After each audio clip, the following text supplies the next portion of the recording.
সবাইকে জানাই শুভ রামনবমীর অনেক শুভেচ্ছা ও অভিনন্দন। ভগবান শ্রী রামচন্দ্রের প্রতি জানাই বিনম্র শ্রদ্ধা ও প্রণাম। আজ আমরা এসেছি হাওড়া জেলার জগৎবল্লভপুর ব্লকের অন্তর্গত নরেন্দ্রপুর গ্রামের শিমুলতলায় শ্রী শ্রী রামচন্দ্রের পূজায়। নরেন্দ্রপুর গুমাডাঙ্গি শ্যামপুর রামসেবক দল পরিচালিত এই শ্রী রামচন্দ্রের পূজা প্রতি বছরের মতো এবছরেও মহা ধুমধামের সহিত পালিত হচ্ছে। পাশেই রয়েছে রাম টাওয়ার, যেটা গতকাল উদ্বোধন করা হয়েছে।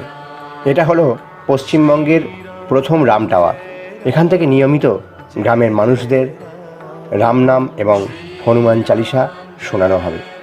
জয় শ্রীরাম, জয় মাতা সীতা, জয় হনুমানজি।